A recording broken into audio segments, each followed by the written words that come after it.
Hello and welcome to the Department of Deportation podcast, the DEPODcast, where you can get all your latest news on immigration, the border, and deportations. Don't forget to visit DepartmentOfDeportation.com for all your latest news and merch.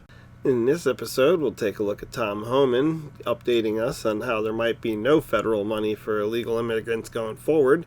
Texas deputizes their entire National Guard, and we'll take a look at the results of immigration raids in LaBelle, Florida, with ICE working with local enforcement. In our first clip, Tom Homan updates us on Trump's executive order that illegal immigrants are not going to get any federal money going forward. And we see a few throwback clips to when Democrats believed in that too. I want to play a couple sound bites. This is Bill Clinton and President Clinton and President Obama talking about curbing these kinds of policies and entitlements for people who are here illegally. Watch. By cracking down on illegal hiring, by barring welfare benefits to illegal aliens. In the budget I will present to you, we will try to do more to speed the deportation of illegal aliens who are arrested for crimes. All of us take offense to anyone who reaps the rewards of living in America without taking on the responsibilities of living in America. So that was the language of those former presidents, Tom. We did not hear a lot of that from President Biden. And now President Trump is rolling back and reinstituting really this congressional law that prohibits spending federal dollars on these different programs for people who are here illegally. Is that another deterrence aspect? I mean, how do you think that impacts the numbers that you have to deal with? Well, absolutely right. I mean, Griff was right. I mean, I, for one, have been complaining about this for decades. I mean, I've been doing this 41 years.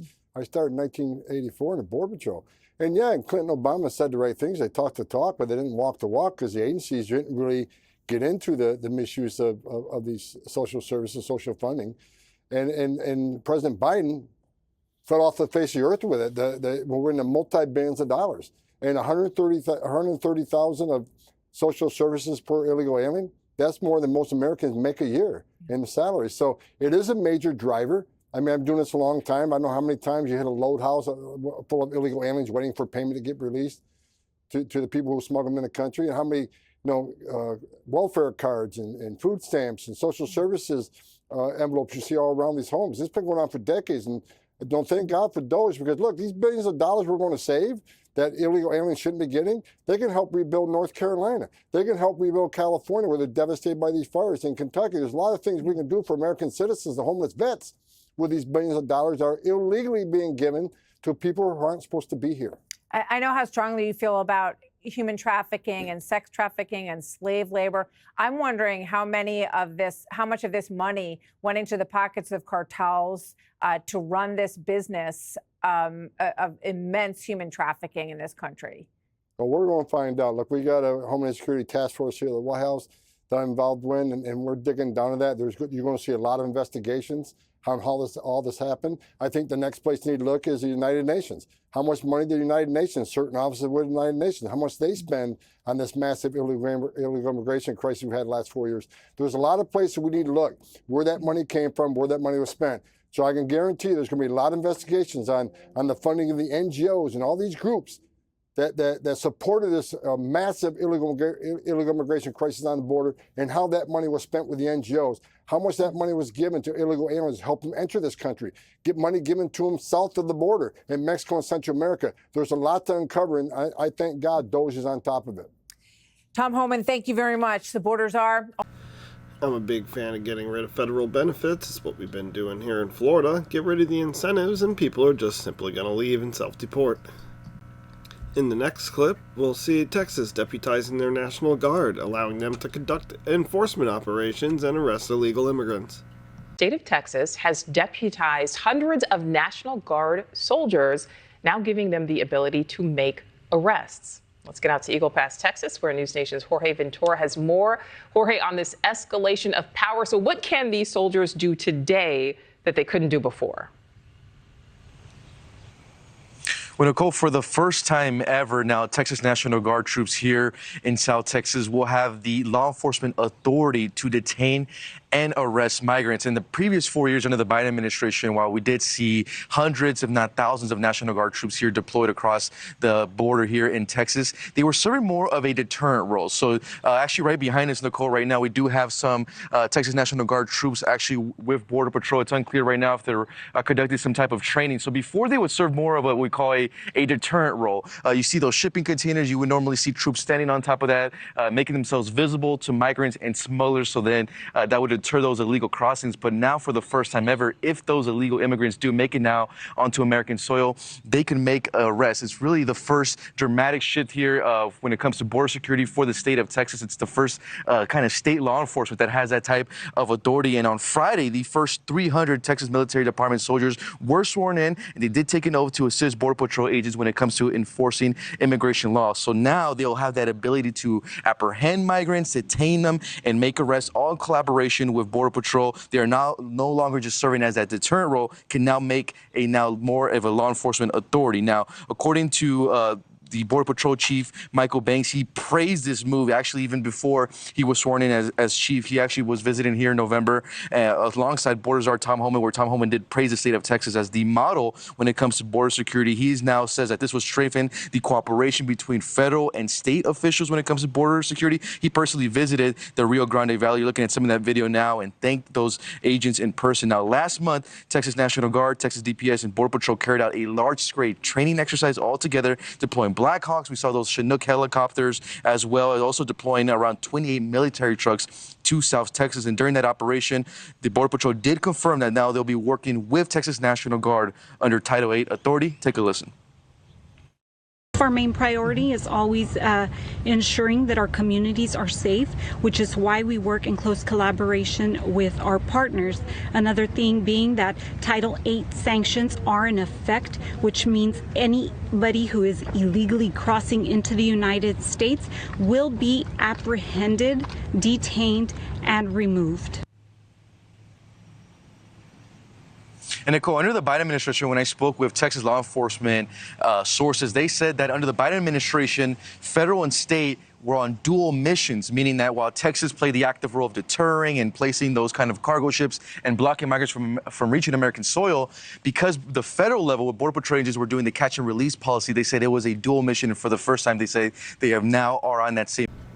So, as you can see in Texas at least, the National Guard's been deputized and they can actually go hands-on and arrest illegal immigrants.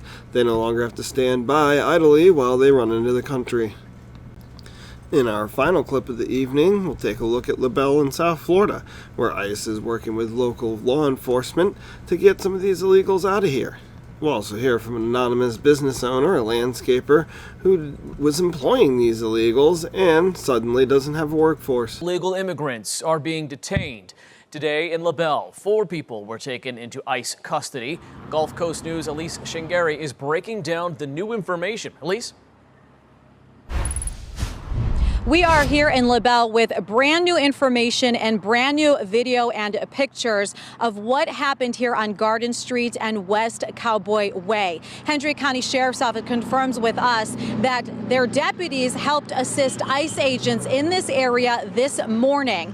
And now, just recently, an employer came to speak with me, and he gave us this brand new video and pictures only here with us with Gulf Coast News. Let's show you the video of what we're looking at. So this is exactly what happened in this area this morning. Now, this employer tells me that 6 of his employees were pulled over in a truck right near this home. So you can see this video here. It shows what happens. Now, he says that all 6 of those employees, 4 of them are here illegally. He says 4 of them were taken by ICE. He says they do have quite a past history. He says one of them was actually deported years ago and came back here illegally. He's telling me that 2 of them are from Mexico and 2 are from Guatemala. He has spoken to one of their wives, and he actually had to come here this morning when they were pulled over so he can confirm that he was indeed their employer. He says he owns a landscaping business. Now, he says that he's being told that all 4 of them were taken by ICE. They're taken to an ICE facility in Fort Myers. They will then go to Miami, and then he says that they will be taken back to their country. So again, 2 are from Mexico, 2 others from Guatemala. I asked what he did for the rest of the day. He says that his business business was not able to function, his landscaping business, because that is all 6 of his employees. But again, since this morning, we've been trying to get new information. We've been working with the Sheriff's Department. We've also reached out to ICE as well as Homeland Security to find out exactly what happened here. But that employer tells me that 6 of his employees were pulled over here this morning, and 4 of them were taken by ICE. Of course, we'll continue to work with ICE and try to find out exactly where they're being taken and why this happened here this morning, but that is what that employer is telling us. Here in LaBelle, Elise Chingari, Gulf Coast News. And days before President Donald Trump took office, Governor Ron DeSantis vowed that Florida would help carry out the president's plan for mass deportations. DeSantis has ordered local law enforcement agencies to participate in the 287G program. It allows local police agencies to assist with certain immigration enforcement tasks. And this is not the first round of arrests we've seen. Just last week, these 3 men you're about to see, who are accused of committing felonies, were arrested in Collier County.